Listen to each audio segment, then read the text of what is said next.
the previous session, we discussed with respect to the Microsoft Entra ID in detail. So let's deep dive in. Let's summarize on those aspects.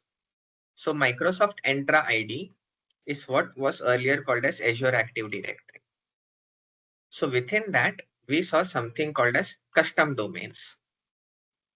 Now, whenever you get a tenant, you have an option. In certain cases, you have an option to provide the tenant name yourself while purchasing something. In certain cases, like when you got this free subscription, the tenant name got auto-created. So in that, when it got auto-created, the tenant name was unique globally. Why? Because the default tenant name is what creates this default domain name, which is fixed for your current tenant. Post that, you can go and update the tenant name. But the custom domain name that got created cannot be updated. Hence, in certain scenarios, when you are purchasing some licensing or a specific tenant yourself, then in that case, the tenant name cannot be duplicate. Because if you are purchasing a tenant name for yourself, what it would happen is, imagine there is a duplicate in case there's an already existing DataShark's tenant name by some organization. And if I am trying to purchase a tenant name with that name, automatically a default domain name would be datasharks.onmicrosoft.com, which is already existing for the previous organization.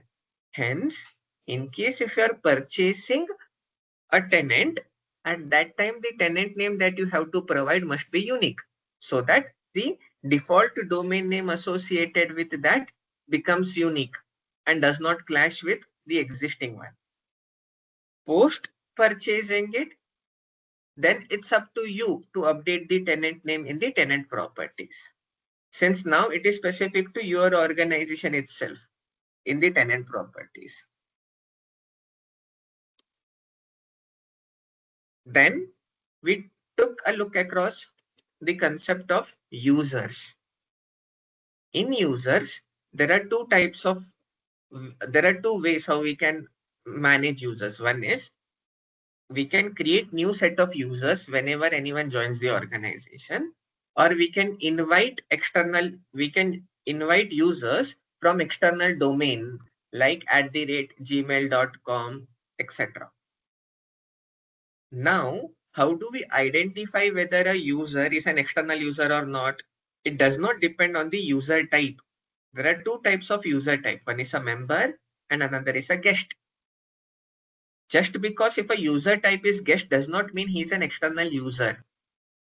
Guest user, based on some internal properties, we can restrict the access of guest users within the current tenant. Correct? So guest user does not necessarily mean they are external users. External users can be identified via the user principal name having the ext aspect, or based on the creation type, since the external users have been created by sending an external invitation to them.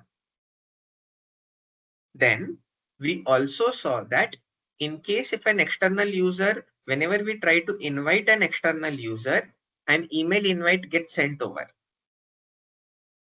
But in case if the external user account does not have email enabled, then the Active Directory person who is trying to invite that user can get a redirect URL, which he can copy and provide to that user explicitly, post which he can accept that invitation. Now, within users, we saw different set of properties like audit logs, sign-in logs that provided details, how to disable the users, correct? So that whenever a user leaves the organization, he or she, his account can be disabled. Then which all groups that user belongs to. Now we had to take a look as to the difference between what assigned role is and Azure role assignment is, that we will take a look today. Then we took a look with respect to the licenses and how to grant licenses at an organization level via the M365 admin center. And then devices are basically in case if a user has registered his mobile or laptop or any of the devices, the corresponding details would be present here in the devices section. So these were the properties with respect to the users. Post that, we went across and understood the concept of groups, wherein groups is basically containerization of users for some specific access, permission, or licensing purposes. And I'll come to that last part that I said, licensing purposes. Correct? Now, there are two types of groups. One is a security group. Another is a Microsoft 365 group. Now, in case of a cloud security group cannot have email enabled. It's only there for security related aspects. M365 group has a concept of security email enablement, but it comes with an overhead of having a separate SharePoint, a Teams channel, or a site getting created. Hence, in case if your use case is just to grant some users access and other aspects, one would go with the security group. In security group, the owners are the one who can delete, edit the properties of the group, like descriptions, etc., and add or remove members from that group. But owners do not inherit the features or functionalities. When I say features and functionality, it means the permissions that have been assigned at the security group level. The owner has to be part of the member list for him or her to inherit that features and functionalities. Then we went across and saw the properties across the different groups like security and Microsoft 365. So now with respect to the security group, the same aspect, that is, we saw the Azure role assignments, role administrators, and licenses. Now this license aspect we were able to see for the security group. But in case if we go across Microsoft 365 group, we were able to see for that corresponding M365 group, a Teams, a SharePoint, etc. got created, but there are no licensing aspect. And then yesterday someone had asked, correct, can license be assigned at a group level? At that time, I had said no, because I didn't want to confuse you all with the next aspect that I wanted to discuss. But if the answer would have been no, then why would a security group have this licensing features? Correct. Microsoft would have removed this, correct? Because in M365, we are not able to say this property. We are able to say this property only in the security group. Correct. Then why would Microsoft have placed it here? And let's take one step back as well. Correct. Let's actually go and take a look whether I can associate a license at a group level or not. So now to associate or assign anyone license, as I said, one has to go to admin.microsoft.com. Correct. And one has to have the global admin features. Licenses are purchased at a tenant level. So at this tenant, I am able to see that I have this many set of licenses. Earlier on the initial day, I had license assigned count as 10. But in the previous call, when I had assigned a Microsoft Fabric license to Alex, the assigned license count increased and the available license count decreased. Correct. Now let me go and try to assign this license. Correct. But here it states enter a name or email address. If I scroll across, nowhere am I getting the group name. Correct. Let me search for this group name here. See, I'm not getting to add license at a group level. So then, does it mean that this is a bug that Microsoft has left? Any guesses on that?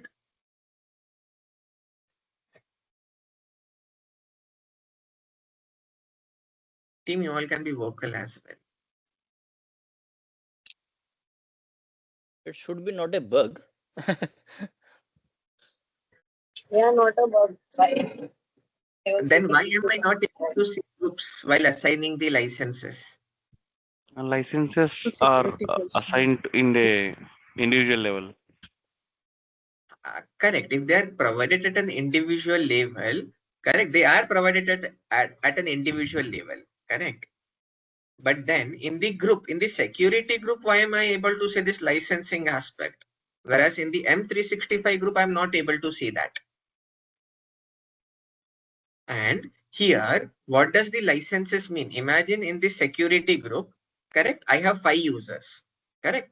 Of that 5 users, I grant Power BI license to 2 users, not to 3, correct? So would that mean that I'll be able to see Power BI licenses in this security group here?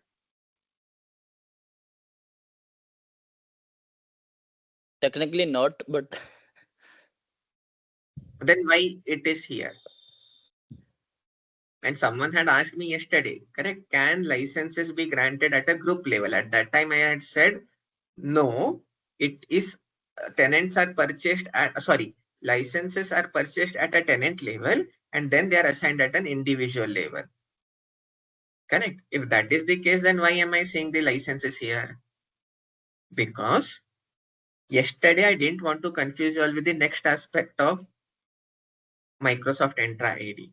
So at that time, I had to restrict that question with respect to the group aspect. But today, though we had seen the licensing aspect here, correct? But today we would be discussing on different roles and assignments. So the necessity aspect is for you all to understand the next level of Entra ID. That is, when you go to Microsoft Entra ID, can you see the licensing? Because yesterday we discussed licensing. So today we can discuss licensing in general. Licensing, the license that is present for our Microsoft Entra ID is Microsoft Entra ID free license. With this, there comes some limitations or restrictions with respect to the features and functionalities that are allocated at the Azure Active Directory level. I cannot avail all the benefits.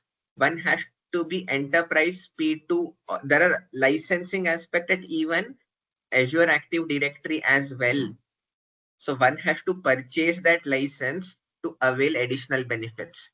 Since ours is Microsoft Entra ID free, because of that, I cannot associate or grant licenses at a group level.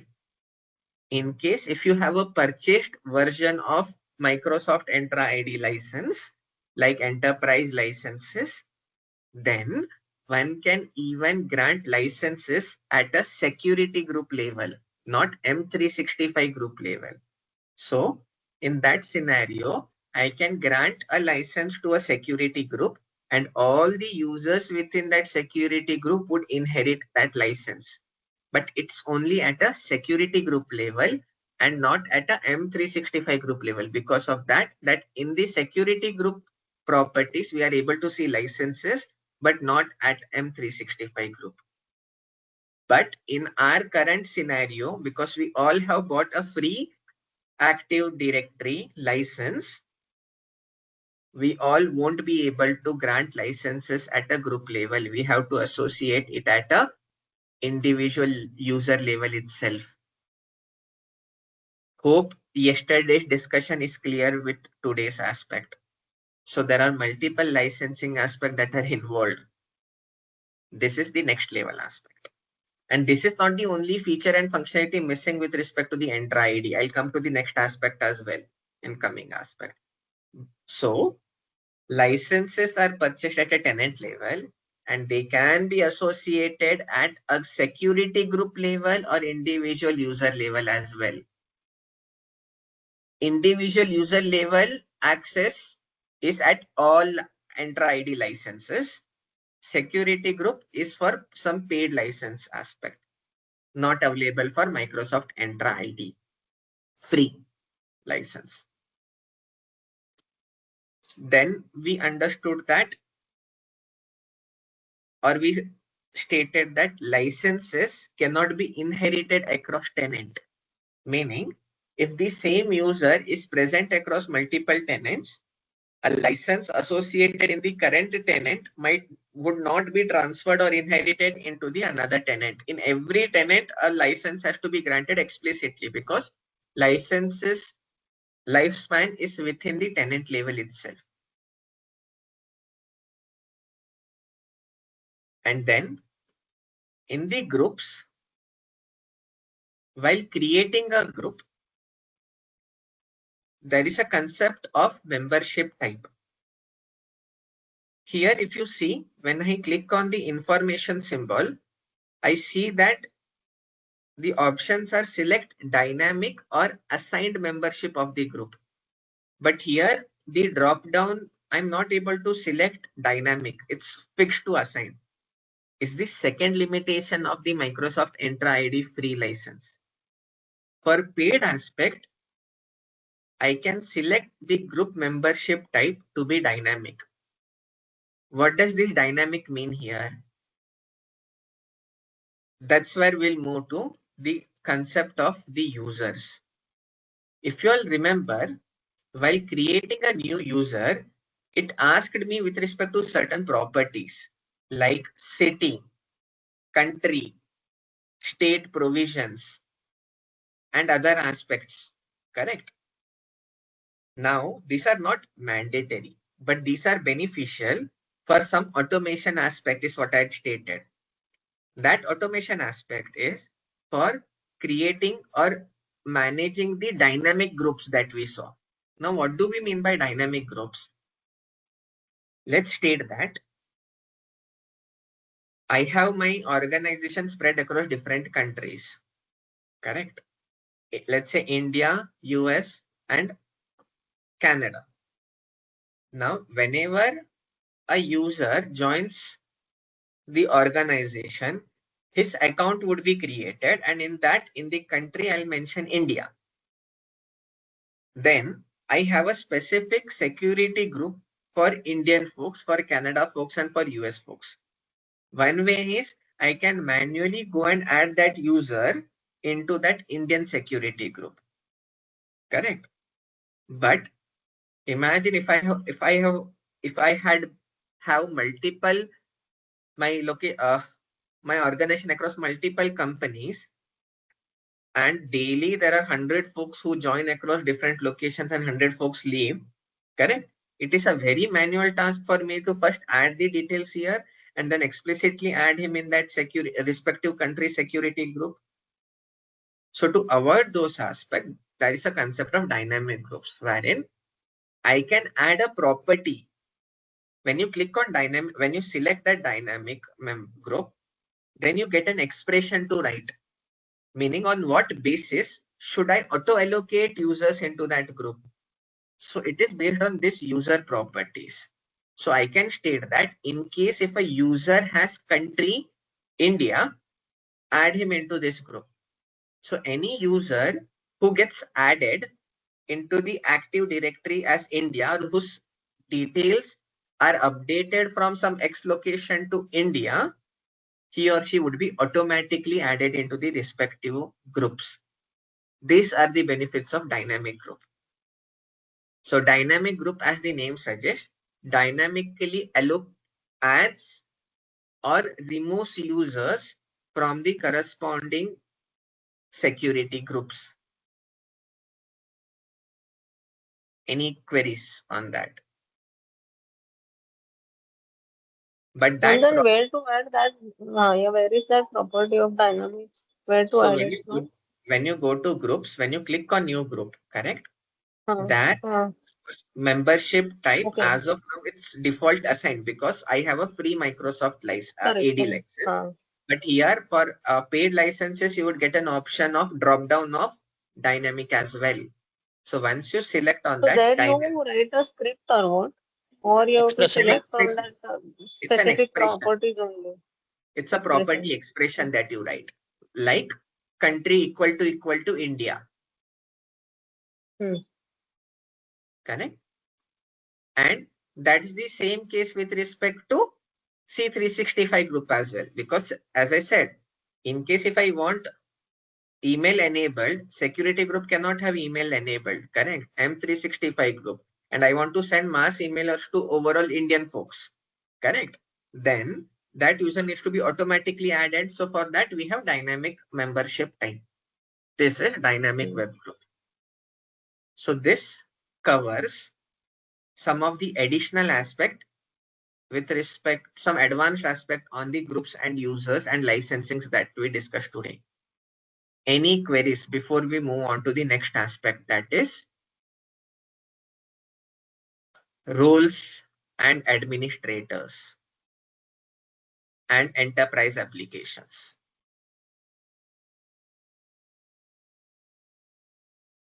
I consider it as a no. Correct? So now I'll discuss app registrations and enterprise applications. This is a very important aspect because this is one of the authentication ways that we would be leveraging in the Microsoft Fabric ecosystem. So in case if there are any queries, do revert, because this is a common concept across Microsoft Azure and Fabric being part of Azure. Correct? So you all would hear a term called application, app or service principal. Correct? Now, what does that mean? So in layman terminology, in case if I have to state, imagine that in your organization, you want to have some automated job. Correct? Some automated automation aspect, etc. So rather than having in on-premises, correct? Let's go with on-premises, the original aspect, correct? In the on-premises, imagine that I had some automation aspects in production. Now in production, it's not feasible or it's not correct to have your production jobs hosted with your personal accounts. Correct? Because imagine that if I mess up something, correct? When I say if I mess up something, meaning if someone tries to constantly try to hack my account, my personal account, or if I am on a long leave, my account would get disabled due to some aspects, some rules within the organization. And if my personal account got deactivated or disabled, then the jobs associated with that account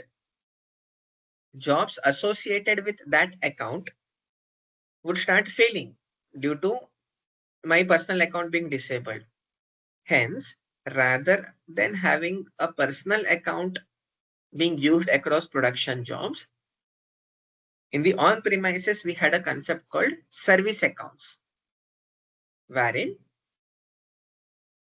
a production-specific account is created whose password is kept constant throughout its life cycle, and depending on the organization, those are rotated. But ideally, its password remains constant throughout the life cycle, and we disable MFA because certain authentication does not support MFA aspect. So such accounts are what we used to call as service accounts, or what we call as service accounts, because those are used for production services. So, but the problem is the production service account is linked to multiple aspects. A service account is an account is like creating a new user within the Active Directory itself, correct? But with some other set of properties. So in case if a user who's level, meaning let's say I'm the admin who is managing that service account, if I leave that organization, then I still, even though my account is getting disabled since I'm leaving the organization, but I still have access to the service account, which is part of the Active Directory itself, and I can still access Power BI sites, some of the sites, to take a look with respect to some of the company's internal aspects. Because I can log into all these sites like Azure portal, Microsoft sites, and in certain cases, company's internal sites via that account in case if it has access. So that is a security as concern. In the cloud ecosystem, we do have the concept of service account, correct? Because account is like a service account is like a user itself that is getting created in the Active Directory.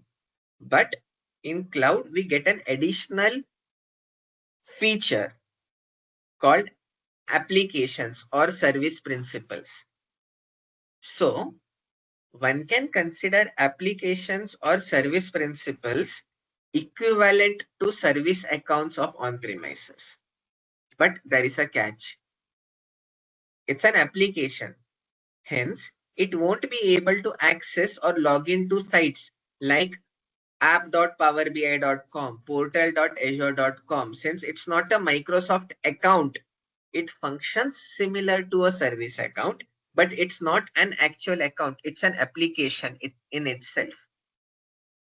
So in case if it is an application in itself that functions similar to the service account for automation use cases, but cannot log into some Microsoft sites, that provides a better security over the corresponding service account itself in case someone leaves the organization, correct?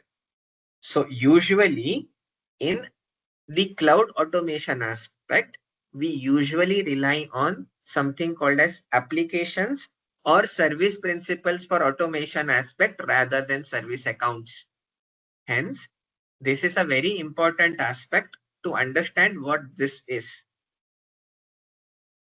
So in the technical terminology, a service go ahead. Sorry, one question. So, the service account that you are saying, is that like the Office 365 admin or the Power BI admin, can we term those as service accounts? No, those are roles. Service account is like a user, correct? Basically, I create a new user in an organization. Most of most of us get a notification that we have to rotate password every 30 days or 60 days. And it's mandatory to have MFA enabled, correct?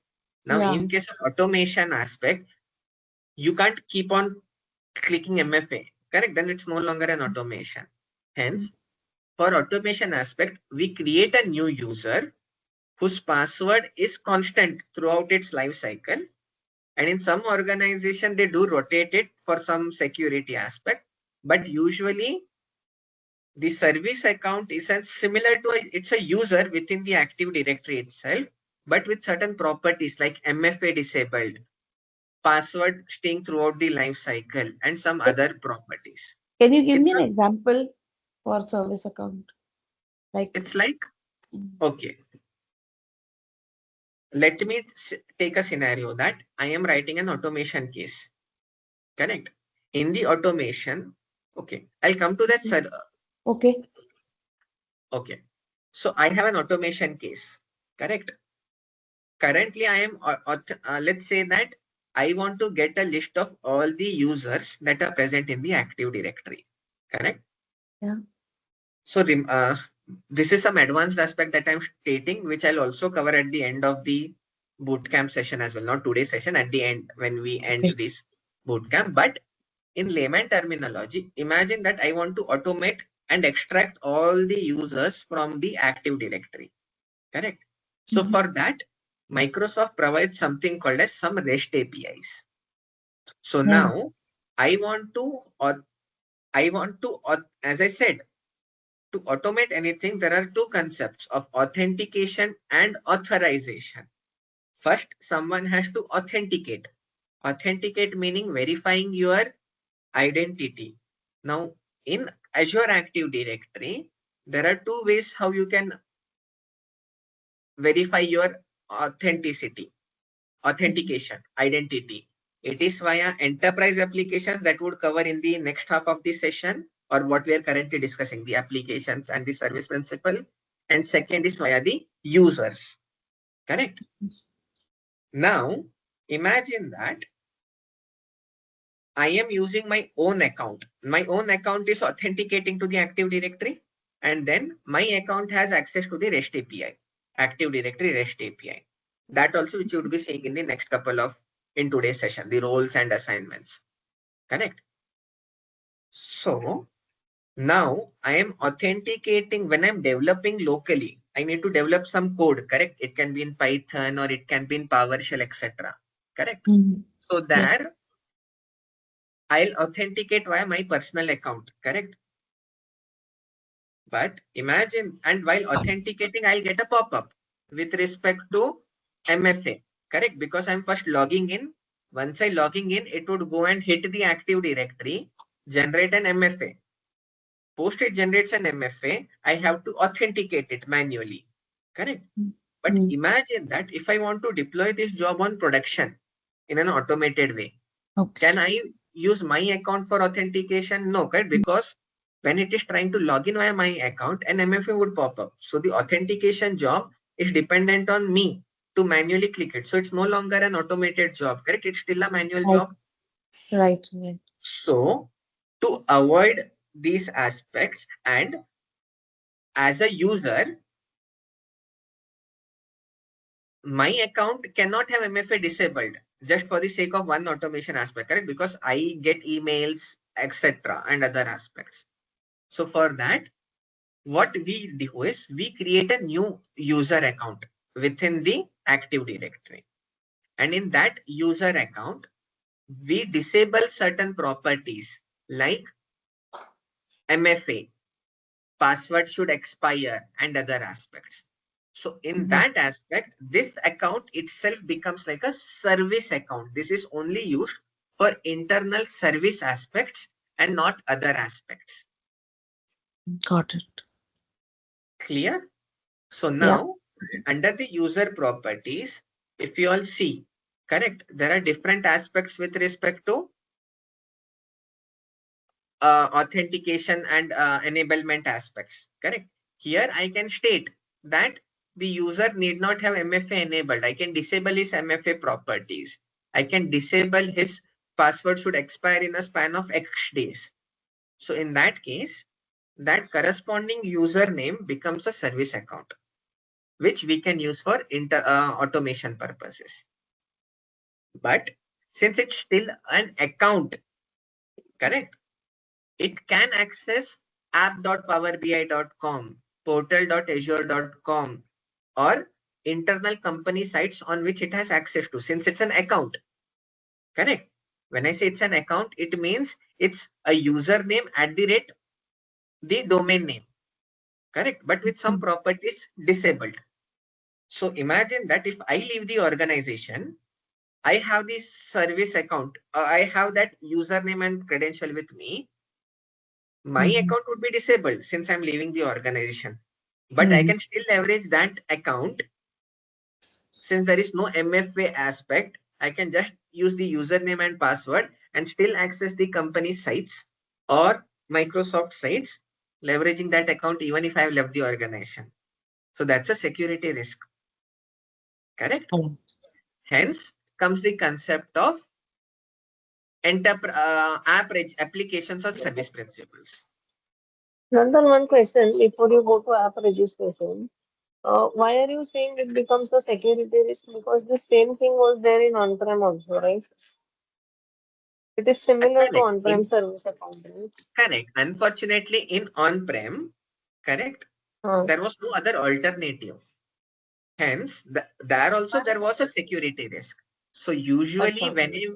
usually whenever left the organization, correct, it should have been the Active Directory administrator's role to rotate the credential of the service account. And then once the credentials are rotated, make sure all the corresponding production jobs are also updated. So that added an overhead aspect. Clear? Okay. Okay. Okay. So Earlier also there I was a mean, that risk was security there in aspect. on-prem also, you say. Okay, got it. Yes, Hmm. because it's still an account itself, correct? Earlier, unfortunately, the scope didn't had multiple functionalities to protect. So this was the only way, and rotating the credential and updating the production jobs was the only way to proceed with and managing the automation aspect. But in cloud, we have other more secure ways. That's what we are going to take a look. Clear? Okay. Okay. So now, moving on to what an Azure Service Principal is, or an app is. So an Azure Service Principal is basically a security identity used by user created applications, services, and automation tools to access specific Azure resources or for automation aspect. As I said, Azure resources only. So a service principal that is created in cloud cannot be used in on-premises. It is only within the cloud ecosystem itself that you can use it. So think of it as a user identity wherein you have a login ID and a password or a certificate. When I say certificate, I'll come to that, with a specific role and tightly controlled permission to access your resources. And it only needs to be able to do specific things, unlike a general user identity. When I say a general user identity, meaning a general user account, because unlike a user account, which is actually a Microsoft account, I can log into my.visualstudio.com from that service account and I can activate multiple free benefits. But in case of this application, it can only do specific things, unlike a user account, and cannot log into such sites. Hence, it improves the security, and of course, you need to follow the least minimum privilege aspects for your management tasks. Too many statements, too many words in 1 minute. Correct? Let's take a look practically into that. So for that, under the Microsoft Active Directory or the Entra ID, there is something called as app registrations. So I have to go and register an application or an app, or what we call as a service principal. Correct? So for that, go to app registrations. Remember this step because tomorrow we would, in the next session, we would be needing, in the subsequent sessions, we would be needing this. So now go to app registrations. Under app registrations, we need to click on new registration. Now I want to provide it as a name, correct? See, I am providing this to be deleted. This is generic naming. You all can have your own name, so that I do demos, correct? So I have to delete it post this session. So I'll delete this. For you all have your proper naming conventions that you all want for your, because this would be used ahead. I already have certain service principles predefined for my use cases. So provide a name for your service principal, correct? Now, account in this organization directory only, single tenant and multi-tenant. I won't confuse you all with this because these are some of the advanced concept of architectural designing. When I say advanced designing, imagine, as I said, correct? Now you all would be able to understand why I brought that hierarchy concept in the initial call. As an organization, I can have multiple tenants. Correct? Imagine that I am having multiple tenants and I want to have an automation created that would give me details across all tenants in a single Excel sheet. So in that case, in a single automation aspect, I have to access each and every tenant. But the application or the service account is linked to a tenant. I can add it across other tenants as an external user. But in case of applications, there is no concept of inviting external applications. It's a user that can be invited. So what if, but as I said, service accounts are not a good way of automation. But in case if I want to automate it in cloud, we need to use applications or service principle as a better medium of security is what we are discussing. So then there is an option wherein you can, while creating an application, you can define that whether this application should be part of this single tenant, whether it should be part of multiple tenant or some personal accounts, etc. itself. These are some of the more advanced aspects which I won't bug you all with. For majority of the internal use cases or projects, it would be this property only. That is accounts in this organizational directory only. So we would be proceeding with this.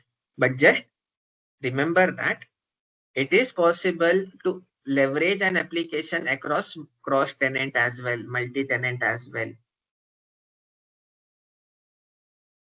So select accounts in this organization directory only, which is the default selection. Now we can ignore this aspect. This is when you want to allow a minimum aspect that this application should be used only for specific URIs itself. But we want this application to be generic. Hence, we will proceed as is. You can read this. We'll return the authentication response to this URI after successfully authenticating this user. This is required for most authentication scenarios only to authenticate to specific URIs itself, like platforms, etc. Web page or specific mobile applications, etc. These are, as I said, very advanced level of designing, web designing or mobile application designing, not needed for data world. For data world, we are sufficient with only accounts in this organization, property enablement. Other than that, nothing else is needed. Now I go and click on register. So what I'm doing is I'm registering an application into the Active Directory. If you all remember, I discussed, correct? What is Active Directory? Active Directory is basically a catalog of users, groups, devices, and applications. It is this application that I was stating about. Because a service principal is like a service account to a certain extent with a login and a credential that we'll take a look into. So now I registered a new application into the Active Directory. So certain IDs got created to that, and we will discuss on this IDs in a couple of minutes. Now, the client ID that you all are seeing here, application ID or the client ID. This is the common terminology that is being used. This is the username of the application. So imagine, let's take a one-on-one mapping, correct? In case of a user account, the username @domainname.com is your username. In case of a service principal or an application, the application ID or the client ID is the username. This is what uniquely defines it across the applications. So this becomes the username. Now I got the username, but I need the password. or the credential. Password is the wrong terminology to use because I'll explain why. So now I need the credential. So to create the credential, expand the manage section. Under manage section, there is something called as certificate and secrets. So the credential associated with the service principal can be in the form of a password, meaning some value, which is called as client secret in the technical terminology, or you can have a certificate created, and that certificate would be used for automation purposes. So, and there is something called as federated credentials. Now, the federated credential aspect I'll discuss once we discuss something called as Azure DevOps in this weekend session. But for now, let's focus on client secrets and certificates. And first, let's focus on the client secrets. So to create the password is equivalent to the client secret. I'll click on new client secret. I'll add some description. Now I can mention this credential or this password should expire in how many days. So it can be 90 days of minimal, 12 months, 18 months, 24 months, 6 months, or custom, wherein I can define that the password should become active from today and should expire, let's say, in 2020, after 10 years. Or I can even define 3 months. So now, once I click on OK, this is the value that I would get.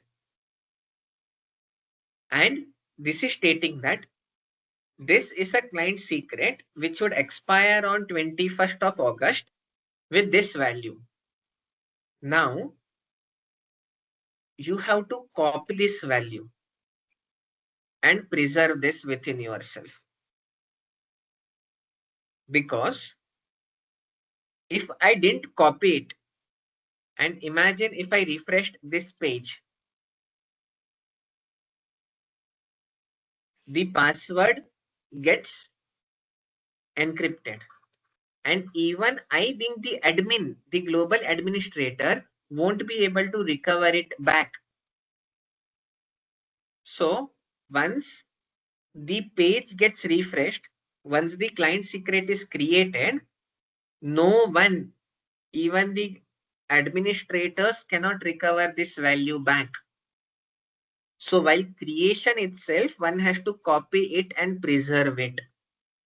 And where would a user preserve that credential? That we would take a look in this weekend.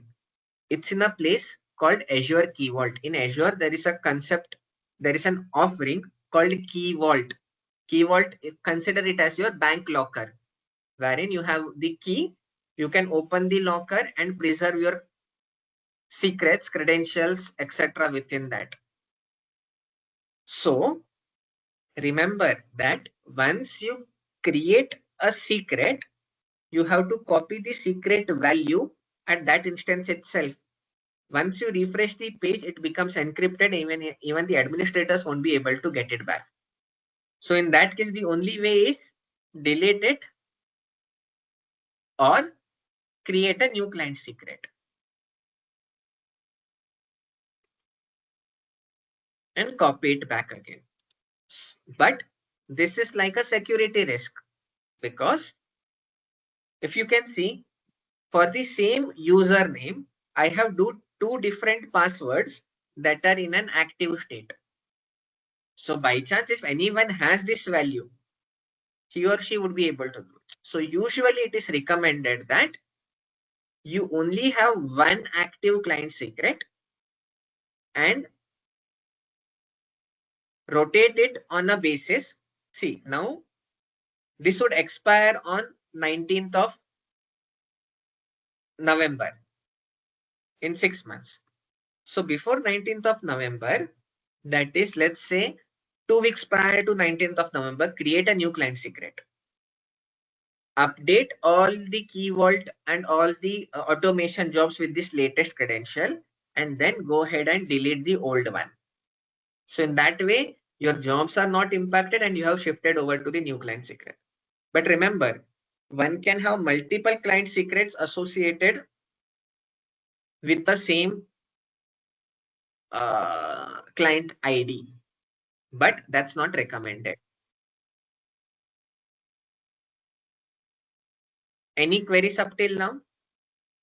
Nandan, but only one will be active at a time, right? The latest, or all of No, them remain active? I think all will all be of them active, right? remains active. See the expiration time, correct? If I create 3 more client secrets, correct? So all of them would have an expiration time in the future because the minimum was 90 days. Correct? So all of them would be active. And in case if I have 3 credentials, I can use all those 3 credentials for the automation aspect.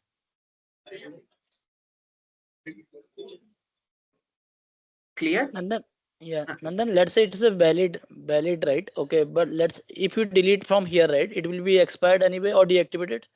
Yes. Once I delete it from the client secret location, automatically, even if the expiration is this much, I'm explicitly deleting it, so it gets disabled or deactivated for that corresponding credential password. Okay. Clear? So, Nandan, in the on-prem, right, if whenever we are creating the service account, right, there is an option for never expired, right? Here, not like that, right? Here, there was an option earlier, correct? In the initial phases, when this was aspect around 2 or 3 years back, there was an option of never expire, correct? But then that's not a good security aspect. Hence, Microsoft has removed that concept of never expire and has provided a time range, wherein you can make it never expire, correct? I can make it till 2019, 90, correct? It's like an indirect way of saying never expire.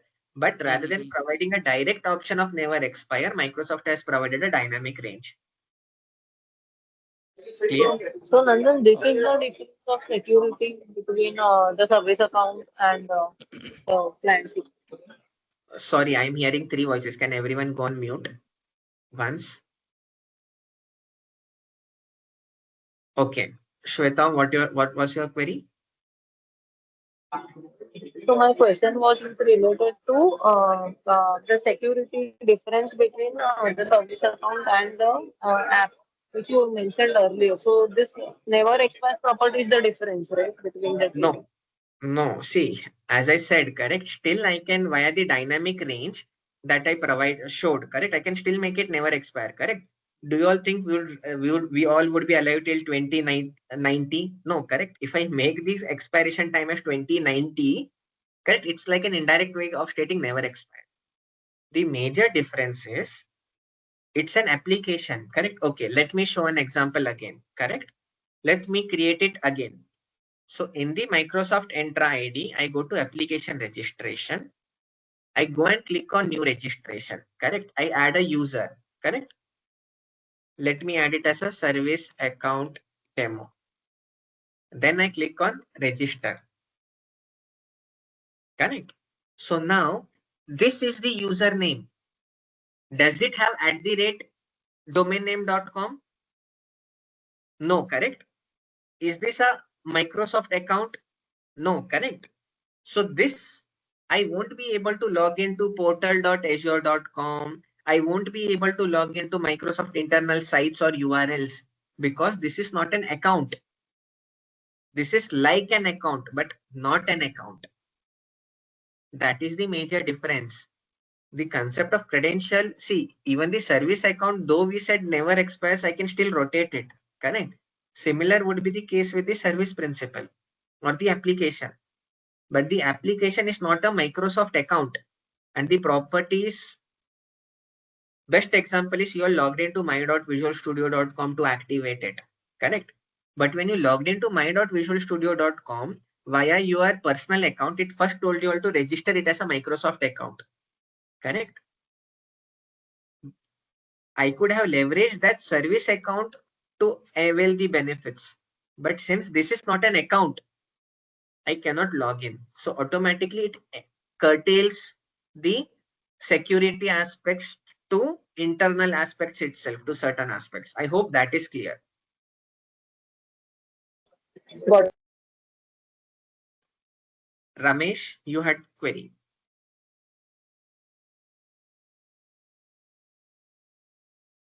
Okay, I guess no. So then in the service principle, I created a application. Then under secrets, certificates and secrets, I created a client secret. Correct. Demo 1, add. I'll add another one now. Demo 2, add.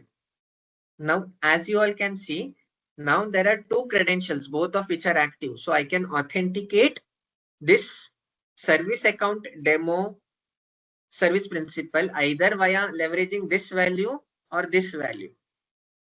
Both are active or would remain active unless I explicitly delete them. And in case if I have not copied and preserved it somewhere, and that somewhere is Azure Key Vault that I'll discuss this weekend. And if I refresh this page, the credential gets encrypted and even the administrator cannot recover it back. In our data engineering world, in the Fabric world or data engineering automation cases, we would be using the client secret value, which is like the password. Federated credential I'll discuss when I discuss something called as Azure DevOps in the subsequent sessions. Then comes something called as a certificate. Certificate is like I create a certificate with a thumbprint of this credential, of this account. Can I consider it the certificate as something like your affidavit in normal terms, wherein it has your thumb imprints on it. Correct. So one has to create a certificate and then upload that certificate here. And also use that certificate in the automation cases. Now, certificate is a much more secure form of authentication than credential. Federated credential is the most secure form of authentication that we would see eventually. Then comes certificate and then comes client secret. But why did I say that for us, we would be majorly using on the client secrets? Because unfortunately, not all Azure offering tools support federated credential or secret form of authentication. They only support username and password. That is client ID and client secret authentication only. We would see in once we deep dive into Microsoft Fabric. But in case if you have some PowerShell automation code or some Python automation code, rather than providing the username and password, you can leverage username and certificate to validate the authentication aspect. So that we would be creating a certificate and uploading that certificate. Now we won't go into the demo of the certification aspect because these are aspects for the Active Directory administrator role. And we are not there to learn Active Directory administration role. Correct? But for us, we do need service principal and its corresponding credential for our automation use cases ahead.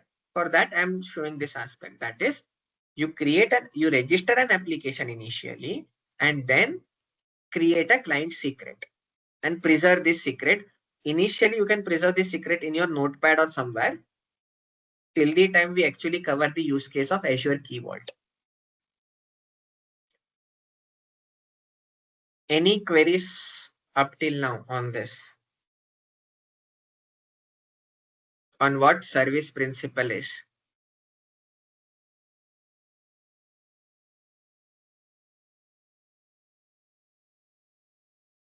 Ramesh, your voice is not audible in case if you are saying anything. Do type in the question if need be. Okay. So now Here also you all are able to see, correct, something called as role administrators, API permissions, etc. Now I'll explain what the API permission is, correct, and how to grant that API permissions. Whereas the roles and administrator aspect is with respect to the next topic of what we'll be discussing, the different roles and administration aspects within the Azure world. Now, as I said, Microsoft has its own set of offerings. For every offering, it has something called as a REST API. Is anyone aware? What do we mean by REST API? Can anyone state me what do you mean by a REST API?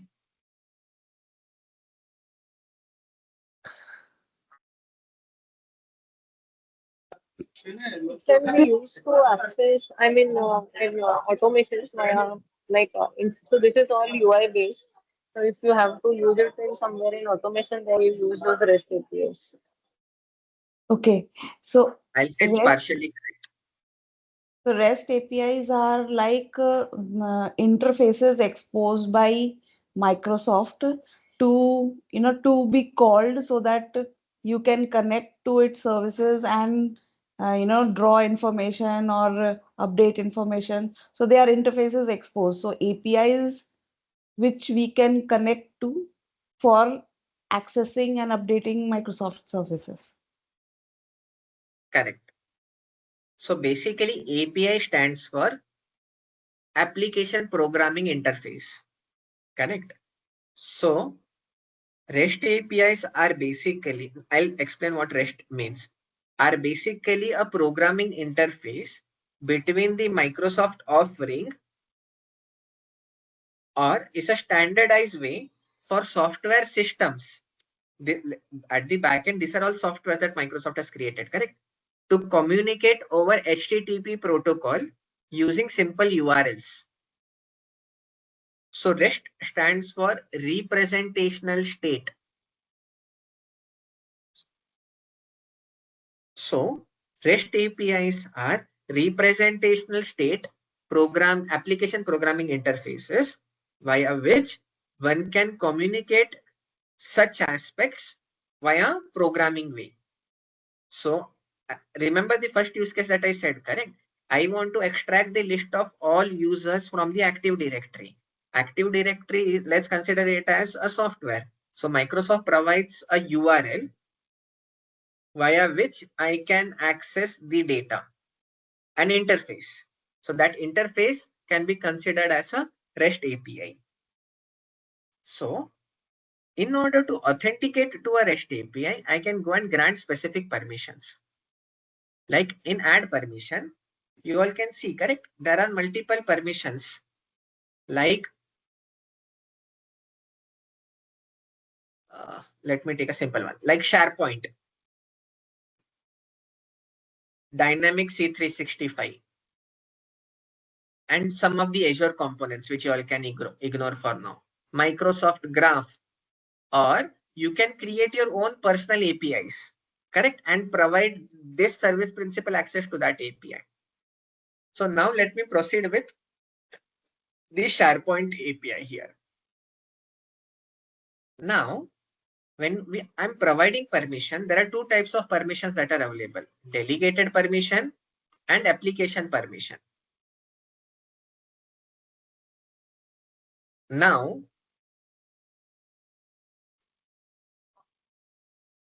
for now, I take this topic of delegated permission and application permission tomorrow. But for now, just as an example, that for now I'll select the permission that I want this service principal to have access on all SharePoint sites within the Active Directory, and I'll add that permission. And then I have to, as an admin, I have to grant it. So that's where this option of admin consent required column shows the default value. So then we have to grant it at an admin permission level. So this additional aspect, so for that, grant admin consent for this tenant. It would show that now I have full control on all site collections. And I have granted the admin consent to this application. Now, what does the delegated permission and the application permission mean? Let's discuss it tomorrow once we revise this concept of applications tomorrow again. It's like in one case, in layman terminology, if I have to say, in one scenario, it's like I am blindly providing it complete admin access on all the SharePoints, irrespective of whether it has access within that SharePoint or not. Whereas in another scenario, I'm stating that have admin access only on those SharePoint sites wherein it has explicit access. So one is blind access across everywhere, one is blind admin access across everywhere, and another is blind admin access only on location where it has access. That is the concept of API permissions. Then comes roles and administrators that we will discuss in the subsequent aspect. Nandan, does it give admin access when you give this permission? Yes. So via this single service principle, I can make sure that I get rid of all the SharePoint sites within the organization because I have full control of all sites. I hope now you all And only understood. an admin can do this setting here, right? Because otherwise giving access on global a SharePoint. administrators. The global administrators can do. That's the role of administrator. Of the tenant. Of the tenant. Same tenant, huh? Okay. And in the drop down that you showed, it will show all the APIs that belong to this tenant, right? Whether it is a custom API or some API within the tenant. Correct? Correct. My organizational uses. So these are the different APIs that are present within my organization, or specific APIs that I can register within, as you saw, correct? I can register similar to applications. I can also register APIs, correct, within the tenant. So specific to my APIs. And then these are Microsoft APIs for Microsoft offerings like SharePoint, Power BI, Aspect, etc. These my APIs, they are what, tenant specific, that you can create at the tenant level and So share it. basically REST API are like a programming interface, correct? Right. So as a part of my automation, usually what happens is, imagine if I want to share data, correct? One way is I can directly share data to multiple downstream in the form of flat files, or I can create an API layer in between the data layer and the downstream user. So this API layer are developer specific APIs, correct? Now those developer specific APIs need not be registered at an organizational level. When I say they are registered at the tenant, but they need not be published at an organized. Published meaning I need not advertise it to everyone at an organization that this is an API that is present, correct? I do have to register it at a tenant level, but I do not have to advertise it to everyone because it is not an enterprise level API, but a developer specific APIs, correct? So one can consider these my APIs are those individual APIs. Okay. Clear? Okay. That's the most layman aspect that I could explain with, correct? There are some other implications, but a simple bifurcation can be considered to that, correct? Okay. Now, as I said, client ID became the username and the client secret or secrets became the password. Now, can I go ahead and create another application with the same name, service account demo? Yes or no? By name, you mean the any name that we give, right? Because the geo ID or the client ID is going to be different. So are you So asking now, about the client ID? Now, in case if I click on new register here, the name, can I provide the same name like service account demo that I had created earlier? Would this work or not? I think yes, because it will generate a new client ID. Others who all think it as yes, you all can create it. Raise your hands. I don't think so. Even I don't think so. The answer to that Think- is yes, we can create it. Because I had highlighted, correct? The username that I would be using would be the client ID. Consider this similar to the tenant concept, correct? The tenant ID unique remains unique globally, whereas the tenant name need not be, correct? Similarly, the client ID remains unique within the entire tenant, not globally. Within the tenant, it's like the unique ID, correct? So the client ID is unique throughout the tenant, but the name can be duplicate. And I'll tell you the reason why when we eventually discuss on the next concept of identities. See, it allowed me to create a same application name, but with a different client ID. If you see, this is 1134. Now let me go to the list of applications. Correct. Let me refresh this page. Let me add the filter. Can you see the application ID for both of them are different? This is what uniquely defines an application ID and not the application or the service principal name. Any queries up till now?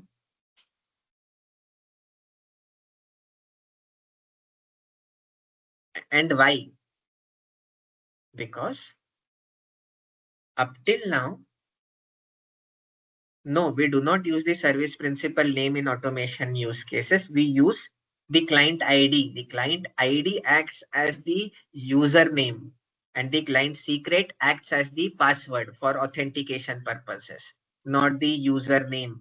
Because a username, sorry, not the display name, because the display name can be duplicated.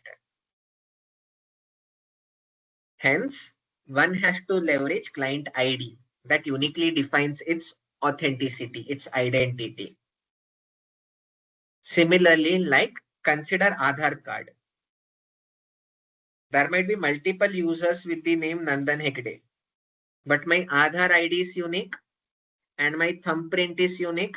Consider my Aadhaar ID as my client ID and my thumbprint as my certificate, client certificate. Clear? Do you all validate Aadhaar based on your name or the Aadhaar number? Number.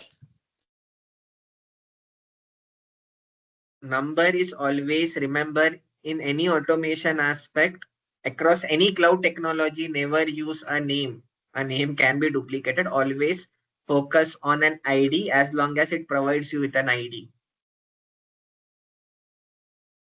So up till now, we saw something called as application app registration, or what we call as service principals. Correct? Now, whatever I registered here, app registration, this is to register an app.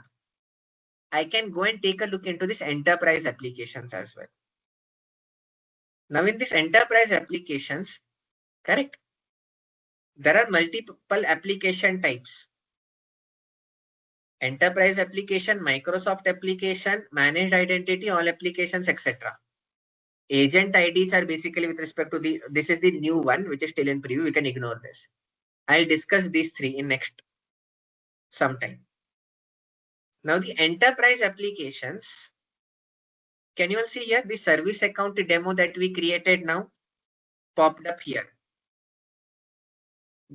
So enterprise applications are basically applications that got created via app registration. But this is enterprise application, meaning it's all applications within the tenant. But within enterprise application also, there are three categories called enterprise applications, managed identity applications, and Microsoft applications. Now, If I filter on managed identity applications, I'm able to see these many aspects. What does this mean? So for that, let me go to my home page. In Azure, now you all can ignore this, what is a resource group. I'll explain that in tomorrow's session, in the next session. But for now, let's proceed with some other example. Let me proceed with an example. Correct?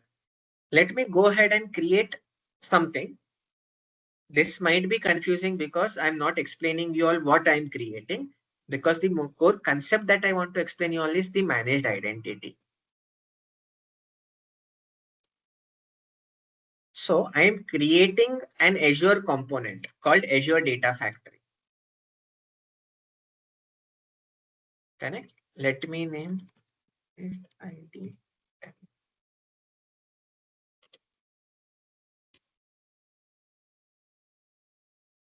Ignore what I'm doing, meaning you can ignore the process that I'm doing. Just focus on the name that I created. So parallelly, when it is getting created, let me log in to the Azure portal again.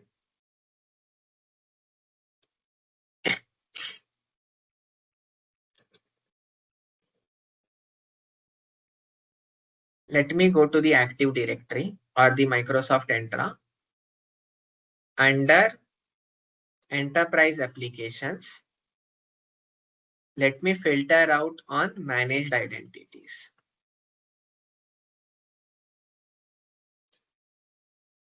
Can you see? Earlier, the Managed ID demo was not present, but now something called as Managed ID demo got created automatically in the Enterprise Application Managed Identity section. So basically what happens is, in Microsoft Azure, whenever you create a component, any component, not only Data Factory, correct? There are some other components that you can create. You can associate an identity to that. Meaning, if you see under this Data Factory, under Managed Identities, I can see that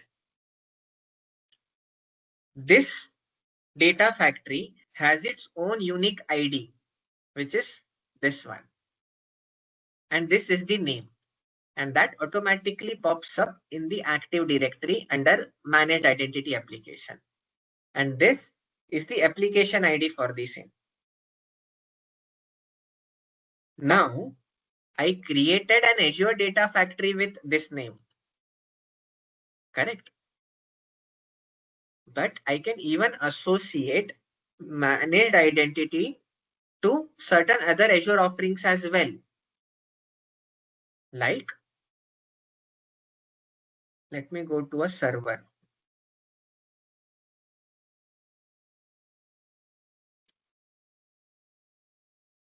Now, this is an Azure SQL database server. Correct? Now, under identity, as of now, system assigned managed identity is disabled. When it says system assigned managed identity, it means the internal system itself. Correct? Internal system meaning whatever name I have allocated here, that automatically becomes a system assigned managed identity. Correct? So now, can you see anything? Let me copy this and paste it here. Is there any name by Azure SQL DB network in the managed identity section as of now? No. But the moment I turn this on and I click on save, what it is doing is it is registering this name within the Active Directory as an application, as a managed identity. So now, in case if I go here and if I refresh this page, I should be able to see the corresponding identity that got registered. Now, can you see here, unlike the service principal, wherein I had to explicitly manage the client secret or the certificate, which could have an expiration duration. In managed identity, it's internally managed by Microsoft. We need not manage the certificate and the client secret ourselves. It is internally managed and rotated by Microsoft themselves. So that's the most secure form of authentication that one can use in Microsoft ecosystem for authentication, because no longer do we have the need of a explicitly providing a certificate or a password or a client secret, because we do not govern that. Microsoft is internally governing that certificate and everything. And how does managed identity authentication work? That we'll take a look this weekend. But since we need not manage the certificate and other aspects, it's managed by Microsoft. It's the most secure form of authentication. Now, let me create an Azure Data Factory of the same name. Let me go to expert. Let me create a data factory here again.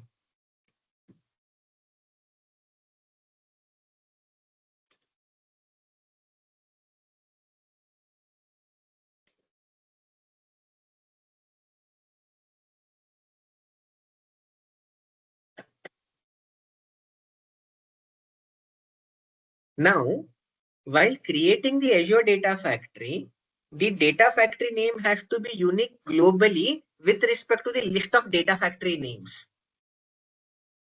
The Azure SQL DB network is not a data factory name. It was a SQL server name. Hence, I was able to go ahead and create a data factory name with the same name as the Azure SQL Data Network, because the uniqueness is at the offering level, meaning, can you see Azure SQL DB network? Now, in case if I try to go ahead and create a data factory again with the same name, it would state that that name is already present, exists. The data factory name is already taken. So the uniqueness of the name is at an offering level. So there can be a possibility wherein I can have a same name like the Azure SQL DB network across different Azure offerings. And imagine if I enable the system assigned managed identity for all of those offerings, they would all have the same name. Like now, if I refresh Azure SQL, I'll be able to see two ones. One is with respect to the data factory, and another is with respect to the SQL Server network. The SQL Server. But both of them have a different application ID. I hope now you understood, even while registering the application ourselves, why it allows duplicate names, but the uniqueness is governed by the application ID. So, managed identity applications are also applications wherein these are internal system defined application, wherein Microsoft is managing those application secrets auto rotation themselves. Hence, they are called managed identities. They are also a form of an application itself, but these are managed by the Microsoft themselves. So, this concludes today's discussion. In tomorrow's session, we would be covering the roles. In the next session, we'll be covering the roles and the permissions and other aspects. So, any queries?